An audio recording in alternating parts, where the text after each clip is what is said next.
over the weekend I watched the AEW pay-per-view. Did you by chance get a chance to see it or read anything about it or anything like that? No, I haven't read anything about it.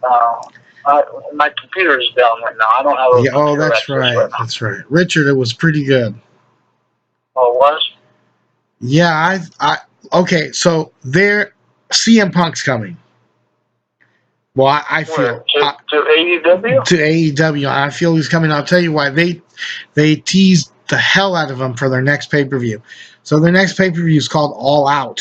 Okay, they used the CM Punk font, like his lettering for the All Out marquee, and then they put the little stars that he has on his trunks, those 4 stars. They put those 4 stars up on as part of the title, and they made it the same color as the white with the pink, the kind of that he wore, and the black lines. They made the whole pay-per-view that's coming up, they made it look like CM Punk, right? And it's in Chicago. Oh, yeah. And that's probably definitely he'll show up. I think he's coming to AEW.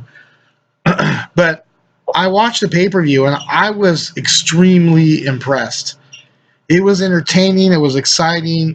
They had a lot of new guys that were really pretty good wrestlers, and then they mixed the nostalgia a little bit. You know how one of my favorite parts of I think WrestleMania 20 was that Battle Royal. Do you remember the Battle Royal where they had all the old timers come in? The gimmick Battle Royal. Oh yeah, WrestleMania 17. Oh yeah, it wasn't 20. I'm sorry, it was WrestleMania 17. That's right. Right when they bought WCW. So it was that Battle Royal, and you got to I mean, it was goofy, but you got to see guys you hadn't seen in a long time. So they had a Battle Royal pre-show. It was a pre-show before the pay-per-view. It was a Battle Royal, and it had a lot of guys, a few of the guys that I mean, nobody spectacular, mostly WCW guys and ECW guys. They had Tommy Dreamer, but they had Glacier. Glacier came back as Glacier. Oh, really? He came out with his getup? With his getup in the Battle Royal, it was pretty cool. And you had a lot of guys that, a little mix. Badass Billy Gunn was in the Battle Royal. You had, it was just a good mixture of veterans and a lot of the new guys that were kind of cool. Then you also had some interesting matches. You had Cody Rhodes facing his brother Dustin, and brother versus brother. Great match. I can't believe the match that they put on. It was a bloodbath. I mean, Dustin did a blade job so bad he looked like McMahon in the Buried Alive match he had with The Undertaker. Oh, you remember that? Uh-huh. Oh my God, Dustin's head. He was leaking blood everywhere. The whole ring was covered. Cody was covered in blood. Goldust was red dust. It looked like a Ric Flair match from 1986. Wow. It was amazing. It was a really good match. A lot of near pinfalls, a lot of kickouts. Cody ended up winning, but it was a little thing at the end, which was kind of cool, where the brothers hugged, and it was pretty cool to see that. And then of course Jericho faced Kenny Omega in the main event, and damn, that was a really good match too. Jericho, I can't believe still has it. He gained some weight, but he looked fantastic in this match. And wow. And then towards the end, the big interference, the big get was Dean Ambrose. He came out as John Moxley. So he signed with AEW. He did. He signed with AEW. He comes out as John Moxley, interferes in them, kind of gives everyone, his finisher, and he made he dirty deeds, Jericho first, and then he does the referee, and then he gets Omega. So he kind of makes it. They kind of making him look kind of like Stone Cold Steve Austin. They're trying to really push him as like the rebellious. I'm gonna just kick everybody's ass that's in the ring. Or you know what I just thought? If you're talking about Punk and all that, maybe they're building up like a Stud Hall Kevin Nash type of invasion to make us think it's an invasion. And Punk's teamed up with Moxley. That's possible. Yeah, that's possible. I mean, they were both former WWE champions. They both kind of recognized with WWE. They might want to restart like some type of NWO type of deal. And Dean Ambrose, WWE champion. I forgot about that. Really? Who? John Moxley? Yeah, he was WWE champion. Jeez, that's they just give it to anybody. Was I WWE champion at one point? I don't remember. I think so. Actually, I can't remember. You were both for WWE champion and a WCW champion. I think it was. I think you were the last WCW champion. I am the last I have the WCW championship belt hanging up on my wall. I'm looking at it right now with Goldberg's trunks. Yeah, I think so. I haven't. That belt's hanging up on my wall, so there'll be nobody bringing that one in. No, so. But hey, you know what I was going to tell you the other day? I saw this and I forgot to tell you about it. Mm-hmm. There's a show called The Wrestlers. You ever seen that? No. What is that? It's on Vice TV. Okay. It comes on like on Wednesdays. It's called The Wrestlers. There's a guy that follows these indie wrestlers around to his shows. This was that what's that guy, that Gabe Sapkowski? I don't know who that is. Okay, well check it out. It comes on tomorrow. Okay, it's called The Wrestlers. Yeah, it's on Vice channel or Vice One. That's the same one that has Dark Side of the Ring, right? Exactly, that channel. And they have another wrestling show too. They have some other one. It's like a shoot interview show where they sit down and they talk to some of the wrestlers and they give their opinions, like shoot interviews. Are you sure it's not the one I just mentioned? No, because they're not following indie guys. What they're doing is they're sitting down with veterans who kind of tell stories about what happened. No, this one's called The Wrestlers. The Wrestlers, wow. Yeah, it comes on Wednesdays. Try to find it on your guide. I'm sure it'll come up. Yeah, well, there's a lot of good shows coming out now. Wrestling, and you were telling me about AEW wasn't going to matter, blah blah blah, all this stuff. Remember, I'm telling you, AEW made a pretty big impact this weekend, and so much so that I heard fans were chanting the AEW. They were voicing their opinion that they want to change. They're tired of the same old WWE bullcrap. No, I know, but you can't base the success off for one event. I mean, look at WrestleMania 17. It's the greatest WrestleMania of all time, and the company still sucks right now. So, give it time. Give it time. Well, they had a great event. Those guys, great. That's wonderful. They're off to a great start. Now let's see if we can hold up the momentum. Do you know why this feels different? You know why this kind of, to me, feels like there's more momentum? I'm going to tell you why. Because I feel like the true wrestling fans here, they've been wanting something different for quite a while. The WWE has been really bad, and we love wrestling so much. It's in our blood. If you're a pro wrestling fan, you're always going to be a mark, even if you're smart. You're going to mark out for somebody or something, and it's so it's been so bad for such a long time. The fans are sick of it, right? The crowds have been kind of dead. If you watch Monday Night Raw, sometimes the crowd's a problem too. You can have a decent match, and if the crowd's not in on it, remember back in the day when we would watch Nitro Raw, there's something that's missing now that was back. Not just the talent and stuff. The interaction from the live audience. They would chant all sorts of shit. It was just much more, not really these crappy chants that they have now that die down after a couple minutes. There were hot crowds. You get huge pops all the time, and you just don't get that as much anymore. But AEW, that crowd was hot. That crowd was nonstop the whole time, and they knew everything. They knew all the AAA chants. They knew all the Ring of Honor chants. They knew all the New Japan chants. They knew all the WWE chants. It's like they knew everything. Because you had guys. There was a couple matches where they were defending the Young Bucks were defending the AAA championships. So they had, that's another awesome thing about AEW that WWE doesn't have. They are mixed in with other organizations. They had the NWA World Championship being defended. They had AAA championships being defended.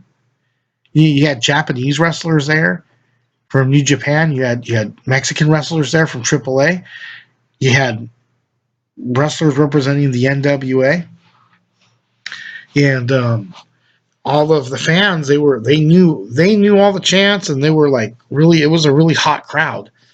They appreciated the near falls and the really good matches that they had, and it was just it was an old school feeling. And I heard on Monday Night Raw that that a lot of the fans, they voiced their opinion. They started chanting AEW during the live event. Oh, you're gonna start hearing that more often because especially people are starting to get into it. Well, that's a big problem for WWE. Well, then they gotta step it up and do something then, like they did before. Maybe you're right. Maybe this will work them up and start doing a better product. There's a rumor too that WWE is in bed with AEW, which I don't believe it.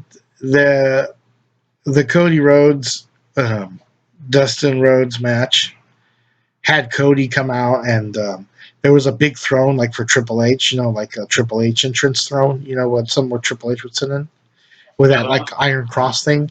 So it's a really nice throne. It looked like it was made for Triple H. Okay. And what was it there for? I think it was there for Dustin, but Dustin came out trying to mock him or something. But then Cody Rhodes got a sledgehammer, and he busted up the throne. Right? Okay, but what was the throne used for? Was it as an entrance, or was it just there randomly? It was there for Dustin's entrance, I believe. Oh, okay. I missed it. I'm assuming it was because I just caught Cody's entrance. I came back in the room and Cody was coming out, and then he looks at the throne, right? And he grabs a sledgehammer and just starts destroying it. That's kind of symbolism. I mean, because he had a problem with Triple H. Oh, he did? He had problems with Triple H? He had heat with Triple H, is what I heard. And with and he didn't leave on very good terms. So that was kind of cool, But it's definitely a pay-per-view that you need to watch. I have it. It's really something you got to watch. It's too bad your computer, is not working because you can still get the info and all that stuff on your phone, though, right? You can go on phone. Yeah, I get a little bit of stuff on the phone, but I don't like watch movies or WWE Network or nothing like that on my phone. I just like read articles or stuff, Sure, yeah. How'd you like the opening for Coliseum Video? Oh, it was good. I like it. I like that little jingle. Yeah, the jingle's amazing, isn't it? It always reminds me of all the spots that they were showing, like Kamala and Andre. And do you remember renting those movies? I drive by Video Olympics, Richard, and it's just so sad. It's a kickboxing place now. Yeah. And, it is? Yeah. Do you remember? I remember going on hunts for VHS tapes. I remember I would even go to there was like some Ralph's or Thrifties that had video stores inside the supermarket, and I remember I would always get good NWA wrestling. Well, that's how I walked into your store that one day that I met you. Because I was looking for places that sold videotapes. I remember. Because some people didn't sell videotapes. They wouldn't sell it to you unless it's like an older tape. Yeah. then they would sell it to you, you know. But that's what I used to do. I would go to video stores all the way to Anaheim, dude, just looking for it. Yes, I would go But, you know, everywhere. yeah. I would go everywhere, and a lot of places had WWE WrestleMania, WWF WrestleMania. They had WWF Best of Oh, WWF the volume, volume the series, yeah, volume those were series. great, Okay, dude. those were amazing. But the special stores, they had NWA Starcade. You know, they had some of the Yeah. Starcades. Starcades were hard to Or find. the Crockett Cups. The tapes. Crockett Cups and the Skywalker, the Starcade Skywalker, when they would do that. I think 1983 is one of the ones that I remember finding on VHS. I was like so excited that I found it. And yeah, the best of the WWF. I always remember the earlier volumes, Uh-huh. and the Video Olympics always had the earlier volumes, and the later volumes were always hard to find. I don't know why, I just could never find those. But it was pretty awesome, and that mixed with the Pro Wrestling Illustrated magazine. You gave me a Pro Wrestling Illustrated magazine and WWE volume whatever, and I was a happy camper. You know? Yeah, I remember back in the day, you know, with Fire Talks, it was in Anaheim. Yeah. And I wouldn't take the freeway. I would take the streets because I purposely was trying to scope out different little video stores on my way over there, you know, and just stop by and just like look at all their video collection and see who sold anything, you know. Oh my God, man! Sometimes I would hit jackpots. Like I remember in the early '90s when I started doing Gracie Jiu-Jitsu. I remember going to one of my classes, and right next door they had a little video store there, right? And it was I walked in, and it was like a Japanese video store, and they had tapes for IWGP and New Japan with a Great Muda on the cover and Juice and Thunder Liger.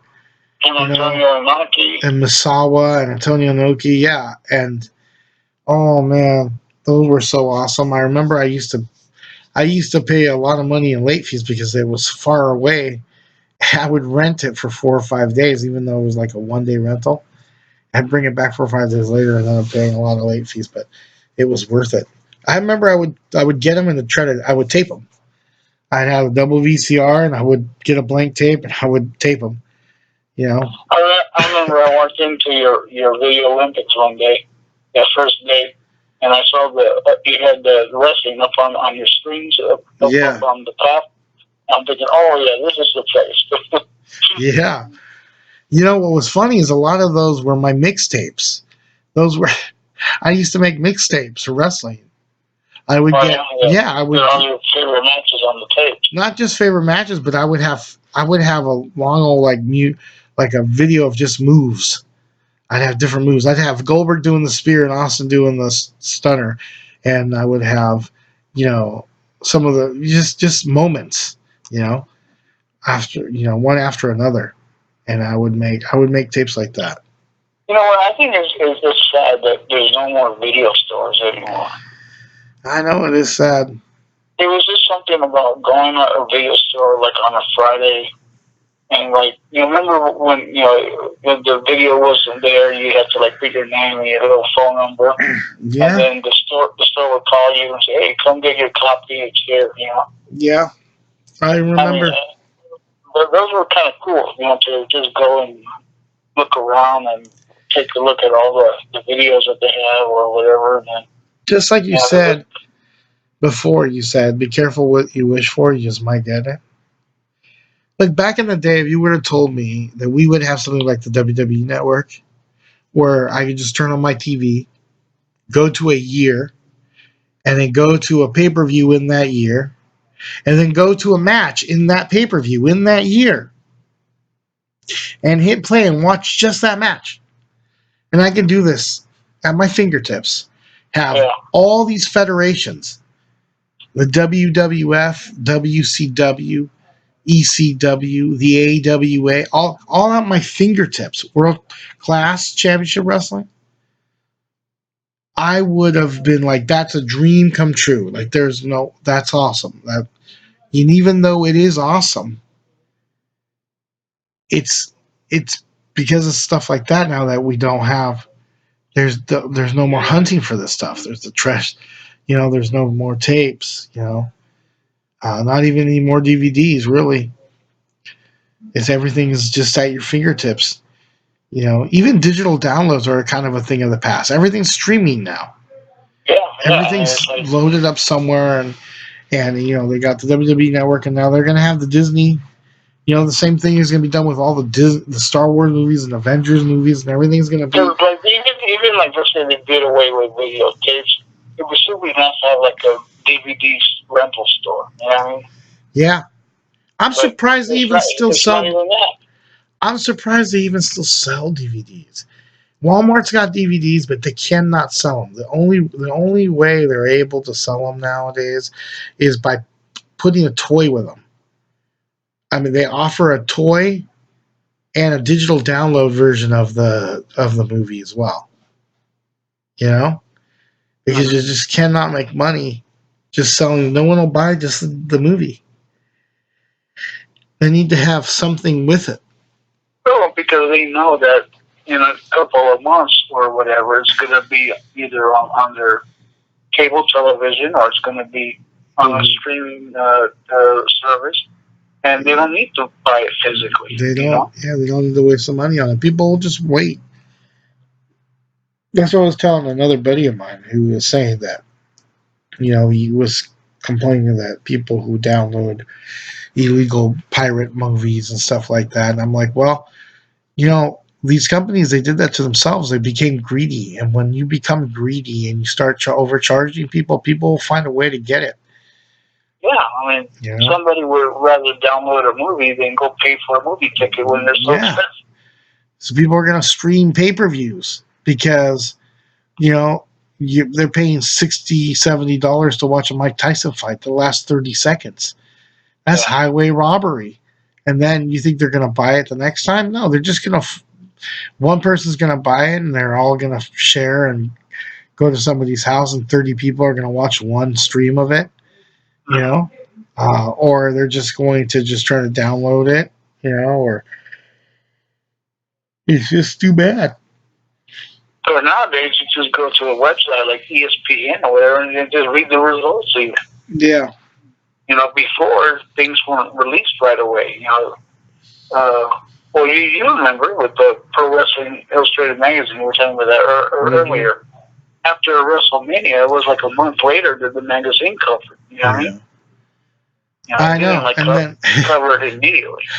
Yeah. So you would get the magazine, and it'd be about a month or a couple weeks since you saw that event. And then you would reminisce from that because you'd flip through the magazine and you'd see pictures of the match. Yeah. You'd see it in a new way, kind of. I remember being really excited when Warrior won the championship from Hogan because I knew he was going to be on the cover. And that was a great cover. If I remember, it was great. It was him holding both belts up. I still have them. With the pyro. He's in front of the pyro. I have a Pro Wrestling Illustrated of him, and he's holding both belts. And then the WWF magazine has him holding both belts as well. So it's pretty much the same picture, but just different angles on both magazines. And it was amazing. I remember flipping through to the top 10 where they had all the top 10s and stuff, and seeing Warrior with a WWE and IC championship. As both. He was in both places. And even though it didn't last long, he was probably in the most popular column as well, probably. Yeah. He was. He was the most popular. It was a great time for Warrior fans. And he had to when he gave up his Intercontinental Championship to focus on the WWE Championship, and then his one started going downhill because his run as champion wasn't very good, but I mean, where do you go from the Ultimate Challenge? He peaked at that point. There's just nowhere but down. I mean, how can you continue going up? You beat Hulk Hogan at Skydome in a match called the Ultimate Challenge. There's no place to go but down. Okay, let me ask you a question. Do you think it was right for him to surrender the Intercontinental title? No, I don't see why he should have. Nowadays, these guys, they don't do that. They hold 2 belts. Yeah, what's wrong with Warrior 2 belts? You know what I mean? Yeah, exactly. Warrior 2 belts. There you go. I don't know what's wrong. I guess he wasn't the man. Oh, he was the man. He beat the most unbeatable person in the company at the time. Yeah, I mean, at the time, I think, ever at that point, Hogan was unbeatable. Hogan was the epitome of unbeatable. I mean, you would never think in a million years you would see Hulk Hogan's shoulders pinned to the mat. What Warrior did in that match by defeating Hogan changed the way everyone looked at wrestling at the time. I mean, shoot, there wasn't really good guy versus good guy before that, It's like he changed everything. Everything changed after that, Yeah, it was pretty spectacular. It was probably the greatest victory in wrestling up to that point. I don't think anybody got a bigger push than Warrior. WCW tried to recreate it with Sting defeating Flair, but Flair had been defeated so many times before that it's not the same thing, Yeah, well, WCW always tried to match up the WWE with their champions. Like when Savage became champion, they made Steamboat champion. Yep. When Warrior became champion, they made Sting champion. They always tried to have like a counterbalance to whoever the champion was. It's funny that Hogan's counterbalance was Ric Flair. Oh, yeah. Right? Because they couldn't be any more different. Yeah, that's true. And it's crazy because Ric Flair was a better wrestler, but Hogan was a better entertainer. Yeah, he was more charismatic. He was more charismatic, is right. Can you imagine if they both would have swapped? You have Hogan in the NWA and Ric Flair in the WWF? I don't know. Honestly, I really don't know. So, what do you think that Hogan would have worked down in that territory? I don't think he would have worked. I think Flair would have had more success in the WWF than Hogan would have in the NWA or WCW. Yeah. I don't think that would have. Because Hogan doesn't work in those type of territories. They were in the South. They were a lot of rural places. See, Hogan was more like larger than life. Hogan was flashy. He was New York. He was the big city, Chicago, the Rosemont Horizon. Yeah. He wasn't Charlotte, North Carolina. He wasn't these different the NWA venues. The NWA venues were not for someone like Hogan. I was talking to a friend of mine the other day, and he's like, "Oh wow, you know all these places." He's like, "Did you used to travel a lot?" I'm like, "No, I just used to watch wrestling a lot." I learned my geography from wrestling. Exactly. I remember in class, they would ask, "Okay, can you name some cities and pick a state?" Georgia, right? And everyone would get Atlanta, and I would be like, Stone Mountain, Georgia, Cobb County, Georgia, Atlanta, Georgia. I'd be throwing all these. Like, wait a minute. Yeah, Cobb County, Georgia. I mean, Sarasota, Florida. Truth or Consequences, New Mexico. All these places that people. Or here's one, Robbinsdale, Minnesota. Yeah, Robbinsdale, Minnesota, of course. Ravishing Rick Rude. Portland, Oregon. Yeah, of course. All these different venues. That's because of wrestling. Yeah. I mean, it was almost as important as who they were, where they came from. You know, of course, parts unknown. And if you're Sid Vicious from anywhere, he damn well pleases. Like everybody, a couple of people that that I used to hang out with used to think I was from Calgary, Alberta. From where? From Calgary, Alberta. Oh Canada. my God! Yeah, You know? people are gonna think you're Canadian because you can name all the Canadian provinces. You know, yeah. This is. Wait a minute. Are you from Edmonton or Quebec? Yeah, it's crazy. It's crazy, but you learn a lot of stuff. When you're watching that as a kid, you pay attention and you learn. Everybody else, and when I was growing up in high school, everybody else knew their favorite athlete's number. I knew my favorite athlete's hometown. Yeah. That's pro wrestling. So. I didn't follow any other sports until I got older, but when I was younger, I didn't really watch too much football or anything like that. I didn't either. I hated sports. Only sport I ever watched that I liked in the 80s was basketball. I liked the Lakers and Magic Johnson, and now I love LeBron James, but that was about it. I followed basketball, and of course MMA when that started in the early 90s.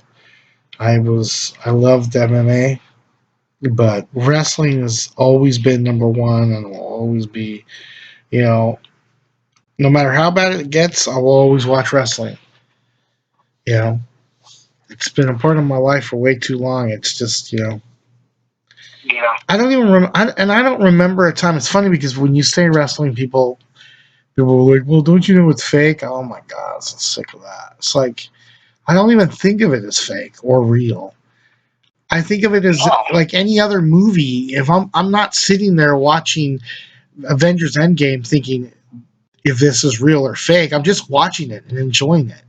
I think something inside me already knows it's not real. I mean, it's obviously you're not thinking the same thing with wrestling. I mean, I don't even remember a time, to be honest with you. I don't even remember a time where I thought it was real. I can't even remember that far back. I was I must have been a little kid when I first saw it. Maybe I thought it was real, but once I started becoming a real fan, where I really started following, even buying the toys and stuff like that, I could understand at a very early age. Hey, look, you don't hit somebody like they hit somebody and not do a lot more damage. And then once I started really understanding the business as I got older, in my teenage years, you start understanding the business. You become more of a fan of the business and how it's run and how everything works. It's like a secret society that you're let into. Yeah, but a lot of people don't understand that the way you did. Even now. Yeah, I know. There's a whole nother language. There's kayfabe. There's marks and there's smarts and there's pops and people look at me funny. Yeah. When I say, "Oh, that guy, I should have never done that. That guy could have promo on me."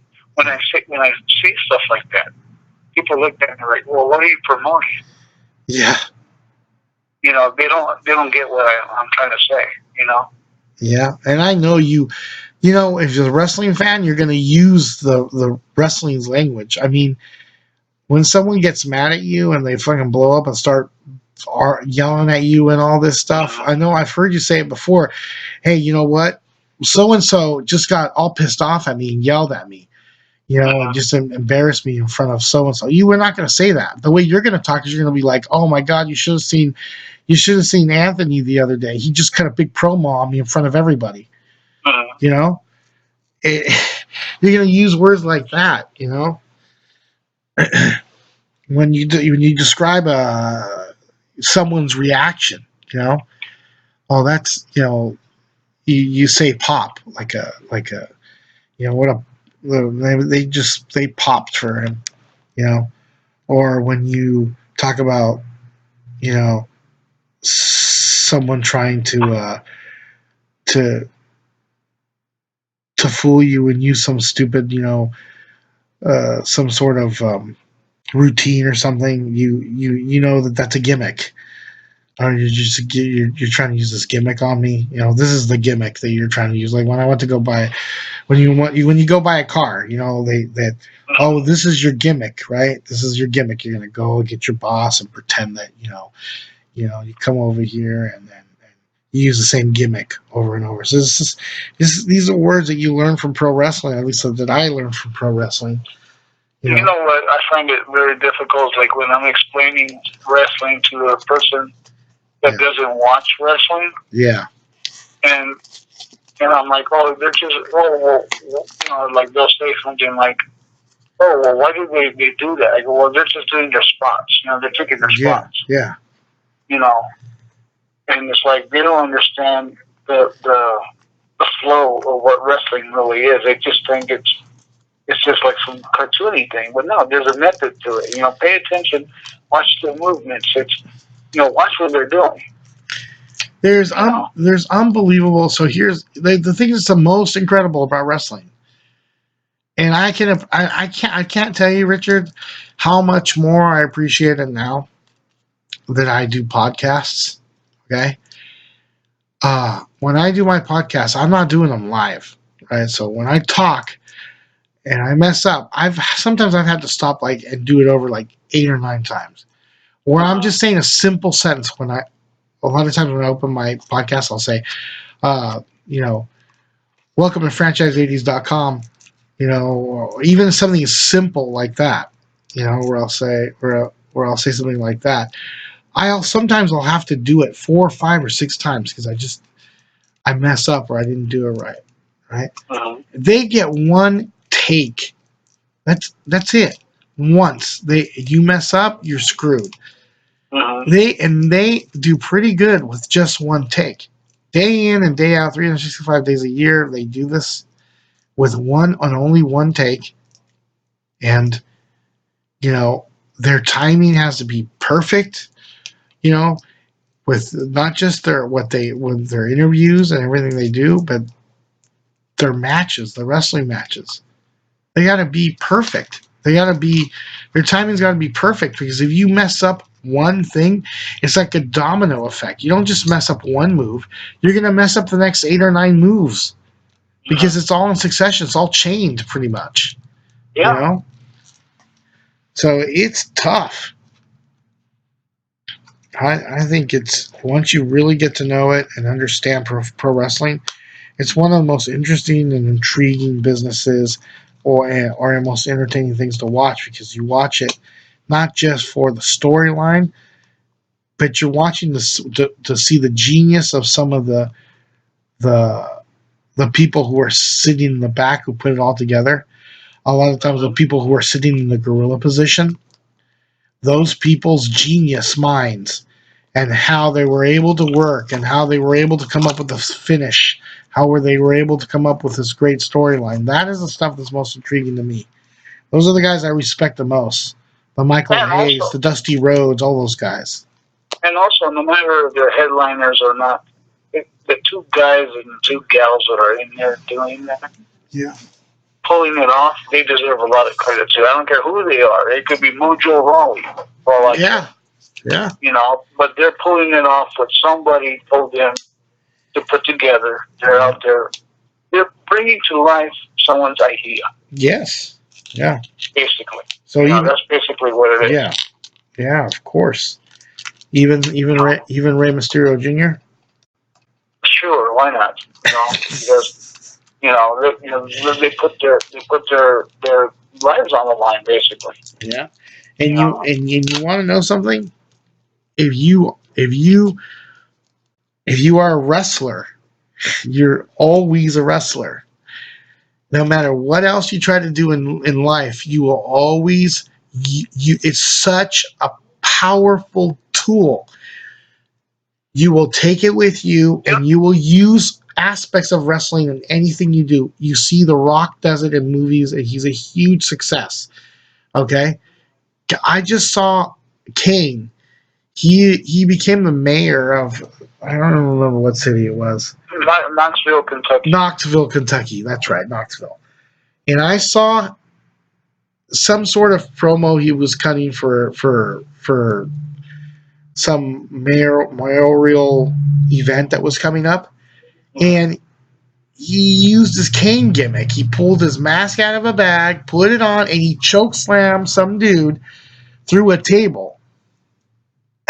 And it was fantastic.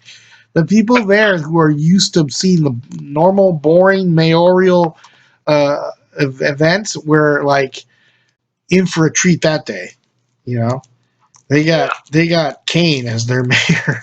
So I mean, he was talking all professional, and then all of a sudden he pulled out his gimmick. But you know, no matter where you go, you take it with you, and you use aspects of it. You know. And I truly think that they're wrestlers first. I know a lot of people have told me, "Oh, the Rock this, the Rock that, the Rock ain't a wrestler. He don't care about wrestling no more." Yeah. Yes, I think he does. I do too. I think he does. Yeah. I think that always, no matter what success he has in his films or whatever, I think first and foremost there'll always be a wrestler in his heart. Oh my God, you could see it. You know? You could see it. There's nothing. I've seen him in blockbuster movies. And there's nothing. You could see his goosebumps. He shows you when he comes out. If he gets invited to a WrestleMania and his music hits and he walks through that curtain, even if he hasn't been there in 2 years, and he hears that pop, he shows his goosebumps. You know, it must feel exhilarating. There is nothing like coming through a curtain when your music hits and seeing everybody in the building jumping off of their feet, screaming for you, and you know, in anticipation of your arrival. What else in life could give you could make your adrenaline pump like that? You know. Yeah. I don't see in the in the movies. It's not going to do that because you're acting. There's not live audiences usually, but to have a live audience just go crazy for you, that must be something Rock must miss all the time. And of course, when he gets invited to do it, he's gonna want to come back. Just like Goldberg, I believe Goldberg enjoys it too. Goldberg, you could tell when that he lives for this stuff. You know.